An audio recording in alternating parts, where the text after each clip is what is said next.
And I think that's the thing of when you do add oral in, you need to think consideration for what your total dose already at and how much do you need to go beyond.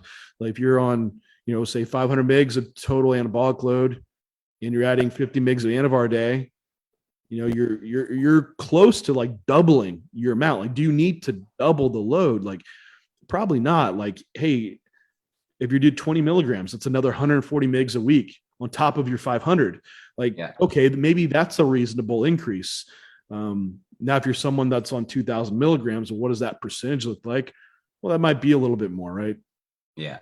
But I think it's just these dosages are just thrown out. Like you just take 50 mgs of Winstrol or 50 mgs of Anavar. Like that's the standard starting point, and it shouldn't be the standard starting point for everyone. Yep, I agree. The question that's going to get begged by the audience is like, what is the range then? Like, where is the start point, and then where is the high point, right? Like, where do you see deployment at being beneficial? And we probably should just use Anavar, right? Because we kind of walked the logic of why we would choose Anavar, but like the start point and the high point of that for most people.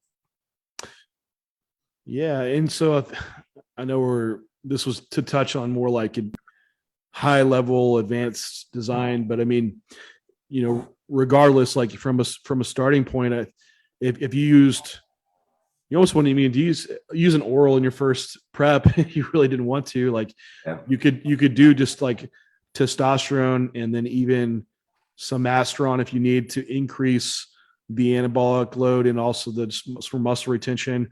But if you're seeing that slight performance detriment, 10 milligram of Anavar, I think would be a very reasonable, because let's consider here. Let's say you had someone that was prepping, starting out 200 mgs of testosterone, maybe 100 to 200 mgs of Masteron.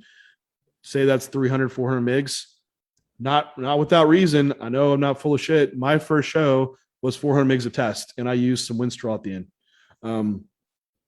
So it can be done if someone can be willing to be patient.